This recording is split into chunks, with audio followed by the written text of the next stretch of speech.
Hi, this is Robert. Somebody left me a Facebook message the other day asking about their turn signal situation where it wouldn't turn off after they made their turn.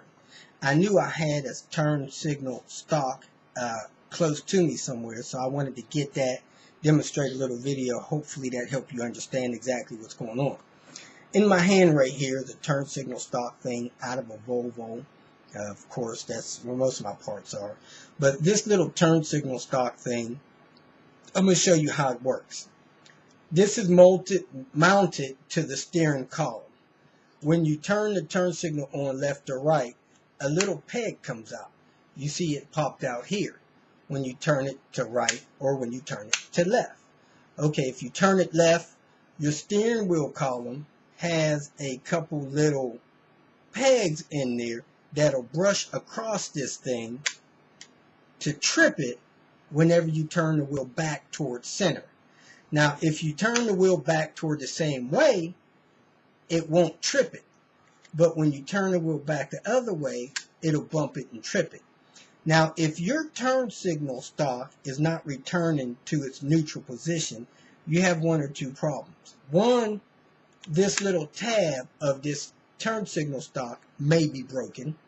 Two, the little tabs that's supposed to bump it inside the steering wheel may be worn down or broken.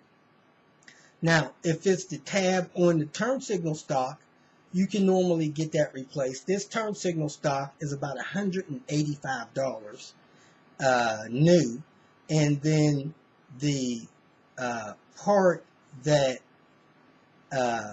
to install it is probably about an hour labor.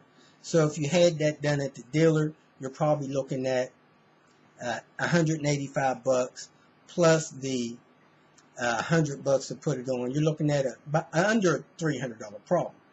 If you're looking at a aftermarket place putting it on with an aftermarket stock, you might be looking at $150. So for $150 to $300, you can get that problem fixed.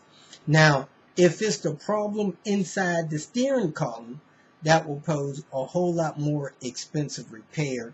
It may require that they actually pull the steering wheel off, pull parts off of the column, replace the ring that would bump that, and then put it all back together. You may be talking about 2 hours worth of labor, 3 at the most, and maybe, again, $120 part, so it may be a $400 job just to cause your turn signal thing to return to the neutral position whenever the car is corrected back.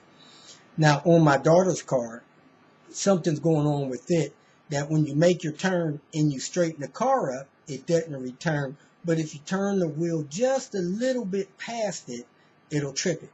So maybe that column in hers is a little bit more worn than it needs to be, or it has moved on that steering column. Nonetheless, it's just not worth the money to go in there on an older car and pay anywhere from $150 to $450 to get that fixed. So if you got any questions, go ahead and post them up here. Thanks for looking.